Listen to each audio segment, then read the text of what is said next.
जय श्री कृष्णा। राधे राधे दोस्तों, आप सभी कृष्ण भक्तों को मेरा प्यार भरा नमस्कार। कृष्ण हमें चुनते हैं, हम कृष्ण को नहीं। इस बात का प्रमाण आज एक और सत्य लीला कथा में मिलने वाला है। दोस्तों, हमारे ठाकुर जी, हमारे बाल गोपाल जिससे भी सेवा लेना चाहते हैं उसे वे स्वयं ही चुनते हैं। तो आइए वीडियो शुरू करने से पहले वीडियो को लाइक और शेयर करें और चैनल पर यदि नए हैं तो चैनल को सब्सक्राइब करें और वीडियो शुरू करते हैं। दोस्तों, आज की लीला कथा भोपाल की रहने वाली सीमा जी की है। सीमा जी कहती हैं कि वह एक मध्यम वर्गीय परिवार से हैं। वह 2 बहन और 1 भाई हैं। उनके पिताजी ट्रक चलाते हैं और वह उनकी माँ एक हाउसवाइफ हैं।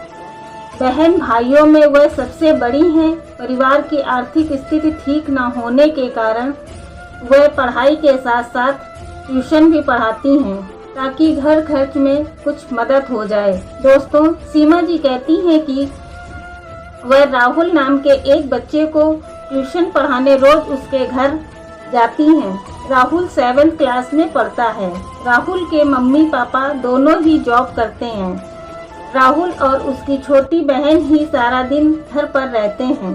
दोस्तों, सीमा जी कहती हैं कि मुझे राहुल को ट्यूशन पढ़ाते तकरीबन 2 साल हो गए हैं। एक दिन जब मैं राहुल के घर से ट्यूशन पढ़ाकर शाम को अपने घर आई और रात में जब मैं सो रही थी तो मुझे ऐसा लगा मानो कोई छोटा सा बच्चा सिसक सिसक कर रो रहा है। उस बच्चे के रोने की आवाज़ सुनकर मेरी आंख खुल गई और जब मैंने कमरे की लाइट ऑन की तो वहाँ कोई नहीं था। दोस्तों, सीमा जी कहती हैं कि मैंने भ्रम समझकर लाइट बंद की और फिर मैं सो गई।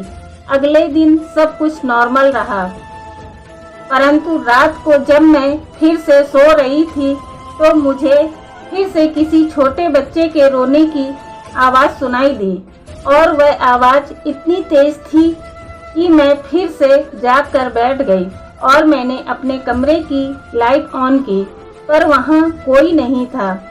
अब मुझे हल्की सी घबराहट और बेचैनी होने लगी। मैं कुछ देर कमरे से बाहर टहलने के बाद चुपचाप कमरे में आकर सो गई। दोस्तों, सीमा जी कहती हैं कि तीसरे दिन भी जब मैं गहरी नींद में सो रही थी तो मुझे फिर से उसी बच्चे के रोने की आवाज़ सुनाई दी और आज मुझे ऐसा लगा जैसे वह बच्चा एक अंधेरे कमरे में बंद है और वह जोर जोर से रो रहा है और रोते रोते कह रहा है, मुझे बाहर निकालो, मुझे बहुत डर लग रहा है। दोस्तों, सीमा जी कहती हैं कि मैं वह दृश्य देखकर इतना डर गई कि मेरे मुंह से चीख निकल गई और मेरी चीख सुनकर मेरी बगल में सो रही मेरी छोटी बहन भी जाग गई और वह बोली, क्या हुआ दीदी, आप ऐसे क्यों चिल्लाई? वह मम्मी को भी बुलाकर ले आई। मम्मी भी मुझसे पूछने लगी। मैंने अपने सपने की सारी बात दोनों को बताई। मम्मी बोली, कोई बुरा सपना होगा, तुम दोनों सो जाओ। ये कहकर मम्मी भी सोने चली गई और मेरी बहन और मैं भी सोने की कोशिश करने लगे। दोस्तों, सीमा जी कहती हैं कि अगली रात मैंने जो देखा उसे सुनकर आपके भी रोंगटे खड़े हो जाएंगे। मैं और मेरी बहन गहरी नींद में सो रहे थे कि अचानक मुझे फिर से उस बच्चे के रोने की आवाज़ सुनाई पड़ी। इस बार मुझे वह अंधेरा कमरा स्पष्ट दिखाई दे रहा था। उस कमरे को देखकर मेरे रोंगटे खड़े हो गए और मैं हड़बड़ाकर जाग गई। मैं दौड़कर अपनी मम्मी को जगाती हूँ और उनको अपने सपने की सारी बात बताती हूँ कि मैंने सपने में जो अंधेरा कमरा देखा वह कोई और नहीं, राहुल के घर का स्टोर रूम था। मैं जब राहुल को पढ़ाने उसके घर जाया करती थी तो कई बार राहुल की मम्मी के घर पर न होने की वजह से राहुल की कुछ पुरानी बुक्स लेने के लिए मैं स्टोर रूम में कई बार गई थी। तो स्टोर रूम को मैं अच्छे से पहचानती थी। दोस्तों, सीमा जी कहती हैं कि अगले दिन मैं अपनी मम्मी के साथ राहुल के घर जाती हूँ और अपने सपने की बात राहुल की मम्मी को बताती हूँ। मेरी बात सुनकर राहुल की मम्मी आश्चर्यचकित हो जाती हैं और मेरी मम्मी और राहुल की मम्मी हम सभी स्टोर रूम में जाकर चेक करते हैं। तभी राहुल की मम्मी हमें एक बॉक्स दिखाती हैं। उस बॉक्स को जैसे ही मैं खोलती हूँ मेरे पैरों तले जमीन खिसक जाती है। उस बॉक्स में छोटे से बाल गोपाल लड्डू गोपाल का विग्रह बंद था।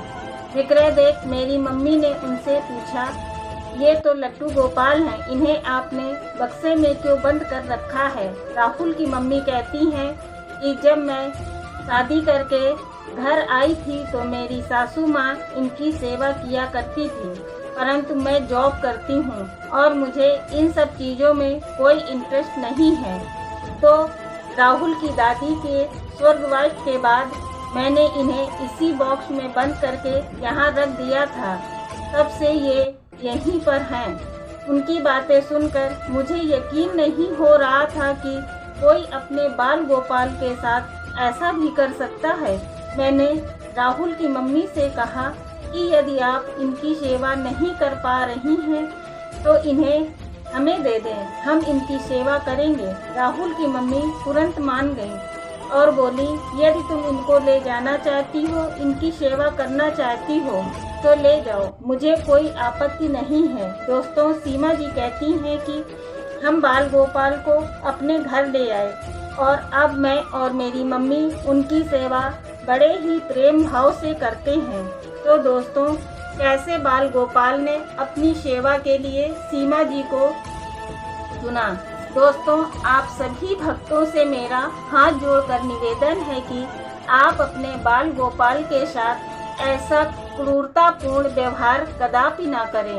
यदि सेवा नहीं हो पा रही है तो भी ऐसा अमानवीय व्यवहार बिल्कुल भी ना करें।